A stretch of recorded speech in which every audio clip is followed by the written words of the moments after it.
Hello dear students, welcome back to എഡ്യൂആലെ 2.0. +2 ഇംഗ്ലീഷിലെ Onam exam special എന്തൊക്കെ എങ്ങനെ പഠിക്കണം എന്നറിയാത്ത ഒരുപാട് കുട്ടികളുണ്ട്. അവർക്ക് വേണ്ടിയിട്ടുള്ള വീഡിയോ ആണിത്. +2 ഇംഗ്ലീഷ് നമുക്ക് ഓണം എക്സാം വരുന്നത് നമുക്ക് സെപ്റ്റംബർ 5-നാണ്. ഫസ്റ്റ് പരീക്ഷ ലാംഗ്വേജ് ആണ്.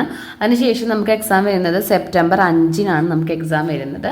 അപ്പോൾ സെപ്റ്റംബർ 5-ന് നമുക്ക് ഈ ഓണപരീക്ഷയ്ക്ക് 2 യൂണിറ്റുകളാണ് പഠിക്കാനായിട്ടുള്ളത്. അപ്പോൾ ഈ 2 യൂണിറ്റിൽ നിന്ന് എങ്ങനെയൊക്കെ ക്വസ്റ്റ്യൻസ് വരാം, ഏതൊക്കെയാണ് പഠിക്കാനുള്ളത്, എന്തൊക്കെയാണ് ടോപ്പിക് എന്ന് ആണ് നമ്മൾ ഇന്നത്തെ വീഡിയോ. അപ്പോൾ നമ്മുടെ വീഡിയോ ആദ്യമായിട്ടാണ് കാണുന്നത് എങ്കിൽ ലൈക്ക് ചെയ്യാനും ഷെയർ ചെയ്യാനും നിങ്ങളുടെ ഫ്രണ്ട്സിനൊക്കെ ഒന്ന് അയച്ചു കൊടുക്കാനും മറക്കരുത്. ഹെൽപ്ഫുൾ ആണ് എങ്കിൽ നിങ്ങൾ ഫ്രണ്ട്സിനൊക്കെ ഒന്ന് ഷെയർ ചെയ്ത് കൊടുക്കുക കേട്ടോ. ഓക്കെ, നമുക്കിപ്പോൾ വീഡിയോയിലേക്ക് കിടക്കാം. +2-ലെ ഫസ്റ്റ് യൂണിറ്റിൽ നമുക്ക് പഠിക്കാനുള്ളത് 3 L's of Empowerment, any woman, ഹൊറിഗല്ലു, മാച്ച് ബോക്സ് ആണ്.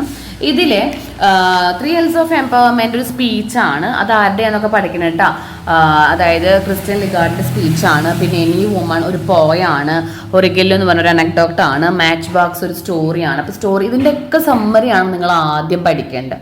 അതായത് സ്റ്റോറിയുടെ കഥ അറിഞ്ഞിരിക്കണം, ക്യാരക്ടേഴ്സിന് അറിഞ്ഞിരിക്കണം, അവരെ ക്യാരക്ടേഴ്സിൻ്റെ ഫിസിക്കൽ ഫീച്ചേഴ്സ് എന്തെങ്കിലും ഉണ്ടെങ്കിൽ ഒന്ന് മൈൻഡിൽ വെക്കണം. പിന്നെ നിങ്ങൾ ആ സ്റ്റോറിയുടെ ചെറിയൊരു ഷോർട്ട് സമ്മറി എന്ന് പറഞ്ഞാൽ നമുക്ക് എല്ലാത്തിലും അപ്ലൈ ചെയ്യാൻ പറ്റാവുന്ന ഒരു ചെറിയൊരു കുഞ്ഞൊരു സമ്മറി.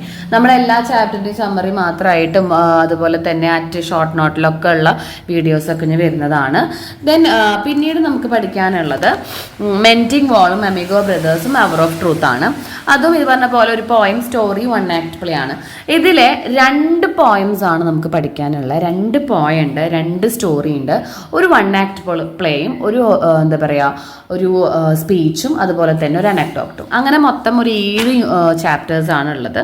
2 യൂണിറ്റ് വെച്ചിട്ടാണ് പറയുന്നത്. പല സ്കൂളുകളിൽ ചിലപ്പോൾ 3 യൂണിറ്റ് എടുത്തിട്ടുണ്ടാവാം. അപ്പോൾ നിങ്ങൾ അതിനനുസരിച്ചിട്ട് പഠിക്കുക കേട്ടോ. ഓക്കെ, ഇതിലെ ആദ്യം ഫസ്റ്റ് പറഞ്ഞത് എല്ലാത്തിൻ്റെയും സമ്മറിയാണ്. സമ്മറി എന്ന് പറയുമ്പോൾ എല്ലാത്തിൻ്റെയും ഷോർട്ടായിട്ടുള്ളത്, എന്നാൽ അതിൽ കംപ്ലീറ്റ് സ്റ്റോറി ഉണ്ടായിരിക്കണം, അല്ലെങ്കിൽ പോയത്തിൻ്റെ ഒക്കെ ഒരു ഷോർട്ട് സമ്മറിയാണ് പഠിക്കേണ്ടത്.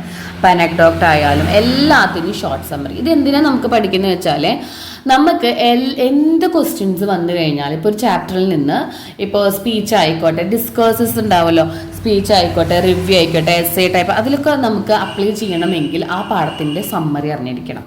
പിന്നെ അതുപോലെ തന്നെ സമ്മറിയിൽ നമ്മൾ ഇൻക്ലൂഡ് ചെയ്യുമ്പോൾ ഒരു ഇൻട്രൊഡക്ഷൻ പാരഗ്രാഫ് ഉണ്ടായിരിക്കണം. ആ ഇൻട്രൊഡക്ഷൻ പാരഗ്രാഫിൽ എന്താണ് സംഭവം, ആരാണ് എഴുതിയത്, അതായത് ഇത് സ്റ്റോറിയാണോ പോയാണോ, റിട്ടൺ ബൈ കാതറിൻ ടീനൻ. ഇപ്പോൾ സ്റ്റോറി പോയൊക്കെ ആണെങ്കിൽ റിട്ടൺ ബൈ കാതറിൻ ടീനൻ, അല്ലെങ്കിൽ ക്രിസ്റ്റ്യൻ ലിഗാർഡിൻ്റെ സ്പീച്ച്, അങ്ങനെ ആരാണ് എഴുതിയിരിക്കുന്നത്, ഇൻട്രോ നല്ല രീതിയിൽ കൊടുത്തിരിക്കുക. പിന്നെ രണ്ടാമത്തെ ഒരു കുഞ്ഞൊരു പാരഗ്രാഫിൽ വേണം നമുക്ക് ശരിക്കുള്ള കണ്ടന്റ് വേണ്ടത്, നമ്മൾ പഠിക്കുന്ന കണ്ടന്റ് വേണ്ടത്. മൂന്നാമത്തെ ഒരു പാരഗ്രാഫ് കുഞ്ഞിതായിട്ട് അറിയേണ്ടത് നമ്മളിപ്പോൾ പ്രസൻറ്റേഷൻ വളരെയധികം ഇമ്പോർട്ടൻ്റ് ആണ്. മൂന്നാമത്തെ ഒരു പാരഗ്രാഫിൽ നമ്മൾ എഴുതേണ്ടത് അതിൻ്റെ ഒരു കൺക്ലൂഷൻ പോലെയാണ്. കൺക്ലൂഷൻ എന്ന് പറയുമ്പോൾ ഒന്നുകിൽ സ്റ്റോറി നിങ്ങൾക്ക് ഇഷ്ടപ്പെട്ടോ, അല്ലെങ്കിൽ ഇപ്പോഴത്തെ നേച്ചറിൽ അത്രയും നല്ലൊരു ടോപ്പിക് ആണെന്നൊക്കെ പറഞ്ഞിട്ടുള്ളൊരു കൺക്ലൂഷൻ. ഇത് മൂന്നും ഉണ്ടായിരിക്കണം നമ്മൾ പഠിക്കുന്ന സ്റ്റോറിയുടെ ആയാലും പോയത്തിൻ്റെ ആയാലും സമ്മറിയിൽ ഈ 3 പാരഗ്രാഫ് പോലെ വേണം നിങ്ങൾ സമ്മറി പഠിക്കാനായിട്ട്. ഓക്കെ, പിന്നീട് നിങ്ങൾ നോക്കേണ്ടത് സ്പീച്ചാണ്. സ്പീച്ച് എന്ന് പറയുമ്പോൾ respected dignitaries on the dais എന്നെങ്ങാനും തുടക്കത്തിൽ നല്ല സെൻറ്റൻസ് കൊടുക്കുക. നല്ല സെൻറ്റൻസ് എന്ന് പറയുമ്പോൾ നമ്മൾ +2 ലെവലാണ്, 10ാം ക്ലാസ് 8അല്ല, +2 ലെവലിലുള്ള നല്ല സെൻറ്റൻസുകൾ യൂസ് ചെയ്യുക. ആ സെൻറ്റൻസുകൾ യൂസ് ചെയ്യണമെങ്കിൽ നിങ്ങൾ കൂടുതലും ടെക്സ്റ്റ് ബുക്ക് വായിക്കേണ്ടത് നല്ലതായിരിക്കും. അപ്പോൾ സ്പീച്ച് നമുക്ക് പറയുന്ന ടോപ്പിക്കുകൾ കൂടുതലും ഓണപരീക്ഷ ആയതുകൊണ്ട് തന്നെ നമുക്ക് 2 യൂണിറ്റ് ഉള്ളൂ. അപ്പോൾ അതിൽ വരുന്ന മെയിൻ ടോപ്പിക് എന്ന് പറയുന്നത് വുമൺ എംപവർമെൻ്റ് ആണ്. അപ്പോൾ വുമൺസിനെ കുറിച്ചിട്ടാണ് നമുക്ക് മാക്സിമം സ്പീച്ച് വരിക. അതേപോലെ തന്നെ വുമൺ എംപവർമെൻറ്റിൻ്റെ കൂടെ നമുക്ക് ചോദിക്കാവുന്നതാണ് നമ്മുടെ മദറിനെ കുറിച്ചിട്ട്. മദർ വുമൺ ആണ്. അപ്പോൾ നമുക്ക് ആ പോയം മുൻനിർത്തിക്കൊണ്ടിട്ട് മദേഴ്സിനെ കുറിച്ച്, മദേഴ്സ് ഡേയോ അല്ലെങ്കിൽ നിങ്ങളുടെ മദറിനെ കുറിച്ചിട്ട് ഓർമ്മ വരുന്ന വല്ല സിറ്റുവേഷൻ വന്നപ്പോൾ അതിനനുസരിച്ചിട്ടുള്ള വല്ല സ്പീച്ചൊക്കെ വരുമ്പോൾ നിങ്ങൾ അപ്പോൾ നിങ്ങളെ മദറുമായി ബന്ധപ്പെട്ടിട്ട് നിങ്ങളുടെ പാരൻസിനെ കുറിച്ച് ചെയ്യുന്നതോടൊപ്പം നമുക്കതുമായി ബന്ധപ്പെട്ടൊരു പോയം ഉണ്ടല്ലോ, ആ പോയത്തിൻ്റെ സമ്മറി നമുക്ക് ആ സ്പീച്ചിൽ ഇൻക്ലൂഡ് ചെയ്യാം. അതായത് ഇപ്പോൾ കാതറിൻ ടീനൻ്റെ സ്റ്റോറിയിലോ അല്ലെങ്കിൽ ഇന്ന സ്റ്റോറി അല്ലെങ്കിൽ ഇന്ന പോയത്തിൽ നമുക്കിത് വളരെയധികം കാണാൻ സാധിക്കും. ആ സ്റ്റോറിയിൽ ഇതൊക്കെയാണ് പറയുന്നത്. അതിലൊക്കെ നമുക്ക് സ്പീച്ചിൽ ഇൻക്ലൂഡ് ചെയ്യാൻ പറ്റണം. നമ്മൾ പഠിച്ച പാഠം, പഠിച്ച ടോപ്പിക്കും അത് സ്പീച്ച് രീതിയിൽ മാറ്റുക എന്നുള്ളതാണ് നമ്മുടെ ലക്ഷ്യം. ഓക്കെ. അപ്പോൾ വുമൺ എംപവർമെൻറ്റ്, മദറിൽ, അതുപോലെ തന്നെ ഫ്രണ്ട്സിനെ കുറിച്ചിട്ട് ഫ്രണ്ട്ഷിപ്പ് നമുക്ക് പറയാം. അമിഗോ ബ്രദേഴ്സിൽ മെയിനായിട്ട് ഫ്രണ്ട്ഷിപ്പാണ് വരുന്നത്. ഫ്രണ്ട്ഷിപ്പിനെ കുറിച്ചിട്ട് നമുക്കൊരു ടോപ്പിക് വന്ന് പറയാൻ സാധിക്കണം. അതേപോലെ ഹോണസ്റ്റി, ഹവർ ഓഫ് ട്രൂത്തിലുള്ള സ്റ്റോറിൽ ഹോണസ്റ്റി എന്ന് പറഞ്ഞ ടോപ്പിക്കിൽ സ്പീച്ച് പറയാൻ പറഞ്ഞാൽ നമുക്ക് ആ ഒരു കഥ എടുത്ത് പറയാം. അപ്പം അങ്ങനെ എല്ലാ രീതിയിലുള്ള ടോപ്പിക് വെച്ചിട്ടുള്ള സ്പീച്ച് നിങ്ങളൊന്ന് ജസ്റ്റ് അറിഞ്ഞിരിക്കണം. Then poem appreciation. Poem appreciation നമ്മൾ പഠിച്ച പോയത്തിൻ്റെ സമ്മറി കൂടാതെ നമുക്ക് കമ്പയർ ചെയ്യാനായിരിക്കും മേ ബി ക്വസ്റ്റ്യൻ വരും. അപ്പോൾ 2 പോയം നമുക്ക് പഠിക്കാനുള്ള അതിൻ്റെ അപ്രീസിയേഷൻ പഠിച്ചു വയ്ക്കുക, അപ്പം തന്നെ കമ്പയർ ചെയ്യാനും നോക്കാം. ഓക്കെ.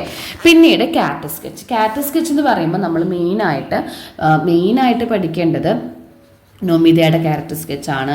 അതുപോലെ അജിത്തിൻ്റെ, ആളുടെ ഹസ്ബൻഡ് അജിത്തിൻ്റെ, അതേപോലെ തന്നെ ഹൊറിഗല്ലൂലുള്ള എല്ലാവരുടെയും, ഹൊറിഗല്ലൂലുള്ള രത്ന, അതുപോലെ തന്നെ ഗ്രാൻഡ് ഫാദർ, അവരുടെ ഒക്കെ എന്ത് ചെയ്യണം, നമ്മൾ ക്യാരക്ടർ സ്കെച്ച് പഠിക്കുക. അതുപോലെ അമിഗോ ബ്രദേഴ്സിലെ ക്യാരക്ടേഴ്സ്, 2 ക്യാരക്ടേഴ്സ് ഉണ്ട്. അപ്പോൾ അവരുടെ 2 പേരുടെ ക്യാരക്ടേഴ്സ് സ്കെച്ച് പഠിക്കാം.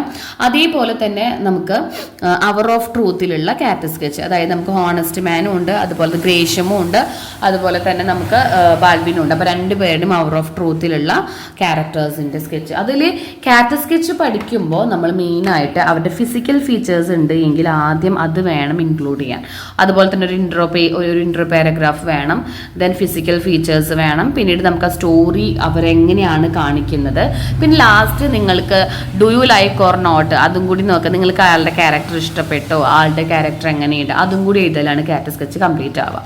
ദെൻ പിന്നീട് അനൗൺസ്മെൻറ്റ് നമുക്ക് ഒരൊറ്റ ടോപ്പിക്കിൽ തന്നെയാണ് വരാൻ ചാൻസ് ഉള്ളത്. ദാറ്റ് ഈസ് നമ്മുടെ അമിഗോ ബ്രദേഴ്സിലെ അവരുടെ ആ ഒരു ഫൈറ്റ് തുടങ്ങുന്നതിന് മുന്നേ ഉള്ള അനൗൺസ്മെൻ്റ് ആണ്. Announcement should be simple and short, അതായത് ഒരു 4-5 സെൻറ്റൻസ് മതിയാവും അനൗൺസ്മെൻറ്റ്. ലേഡീസ് ആൻഡ് ജെന്റിൽമെൻ എന്നൊക്കെ പറഞ്ഞിട്ട് തുടങ്ങുക. അപ്പോൾ അതിൻ്റെ ഒരു ചെറിയൊരു പോർഷൻ കൂടി നോക്കാം. പിന്നീട് നമ്മൾ എല്ലാത്തിനും ടൈറ്റിൽ ഓഫ് ദി സ്റ്റോറീനെ കുറിച്ച് ചിലപ്പോൾ എഴുതാൻ വരാം. ഷോർട്ട് എസ്സേ ടൈപ്പ് ക്വസ്റ്റ്യൻ ആയിട്ട് 4 മാർക്കിനോ 3 മാർക്കിനോ എങ്ങാനും നമുക്ക് നമ്മളോട് ചോദിക്കാം. എന്താ about the title of the story എന്ന് പറയുമ്പോൾ മാച്ച് ബോക്സ്, എന്തുകൊണ്ട് മാച്ച് ബോക്സ് അതിന് ഇട്ടു, ആ ഒരു നെയിം അതിന് എന്തുകൊണ്ട് സജസ്റ്റ് ചെയ്തു, നിങ്ങൾക്ക് ആ നെയിം അതിന് ഇഷ്ടപ്പെട്ടു പോയോ. അതേപോലെ തന്നെ ഹൊറിഗല്ലു എന്ന് പറഞ്ഞ അനക്ഡോട്ടിൻ്റെ എത്രത്തോളം അത് ആ ഒരു ടൈറ്റിൽ അതിന് ഇൻക്ലൂഡഡ് ആണ് നിങ്ങൾക്ക് തോന്നുന്നുണ്ട്, യെസ് ഓർ നോ എഗ്രി ചെയ്യുന്നുണ്ടോ എന്നുള്ളത് നോക്കാം. അതേപോലെ തന്നെ മാച്ച് ബോക്സ്, ഹൊറിഗല്ലു, അതുപോലെ തന്നെ നമുക്ക് പിന്നീട് ഇത് 2ആണ് ഏറ്റവും കൂടുതൽ വരിക. അതുപോലെ തന്നെ hour of truth may be ചോദിക്കാം, കാരണം ഹോണസ്റ്റ് ആണ് അതിൻ്റെ മെയിൻ ടോപ്പിക്. അപ്പോൾ ഹവർ ഓഫ് ട്രൂത്ത് എത്രത്തോളം നല്ലതാണ്. മെൻറ്റിങ് വോൾ എന്ന് പറഞ്ഞ പോയം നമുക്ക് ചോദിക്കാം, കാരണം അതൊക്കെ ആ ഒരു ടോപ്പിക്ക് നമ്മൾ ഈ ടൈറ്റിൽ കേൾക്കുമ്പോൾ തന്നെ നമുക്ക് അതുമായിട്ട് അറ്റാച്ച്ഡ് ആണ് ആ സ്റ്റോറിയുമായിട്ട്. അപ്പോൾ അത് നിങ്ങളുടേതായ വ്യൂ ആണ് അവിടെ എഴുതേണ്ടത് കേട്ടോ. പിന്നീട് ന്യൂസ് പേപ്പർ റിപ്പോർട്ടാണ്. ന്യൂസ് പേപ്പർ റിപ്പോർട്ട് നമുക്ക് ചാൻസ് ഇതേപോലെ തന്നെ അമിഗോ ബ്രദേഴ്സിലെ ആ ഒരു സ്റ്റണ്ട് നടന്നു കഴിഞ്ഞ ശേഷമുള്ളതും അതിന് മുന്നെത്തിയും 2 രീതിയിൽ നമുക്ക് ന്യൂസ് പേപ്പർ റിപ്പോർട്ട് ചോദിക്കാം. അപ്പോൾ ആ ന്യൂസ് പേപ്പർ റിപ്പോർട്ട് നമുക്ക് എഴുതാനായിട്ട് കിട്ടണം.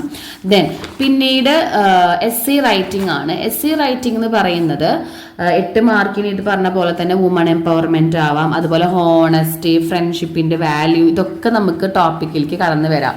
നമ്മൾ സ്പീച്ചിൽ പറഞ്ഞ അതേപോലെ 8 മാർക്കിൻ്റെ കണ്ടന്റ് തന്നെ നമുക്ക് എസ്സേ ടൈപ്പിനും വരാവുന്നതാണ്. പിന്നെ അതർ ഡിസ്കേഴ്സസ് എന്ന് പറയുമ്പോൾ ഗ്രാമറാണ്. അതായത് ഇത് നിങ്ങൾക്ക് ലാസ്റ്റ് പഠിച്ചാൽ മതി, എക്സാമിൽ ലാസ്റ്റ്. ഫസ്റ്റ് നമ്മൾ ഈ സമ്മറീസും അതുപോലെ തന്നെ അപ്പോൾ ഗ്രാമർ നോക്കണം. അതുപോലെ തന്നെ നമുക്ക് അവിടെ എഡിറ്റ് ചെയ്യാനായിട്ടുള്ള ചിലപ്പോൾ എഡിറ്റിങ് വരും.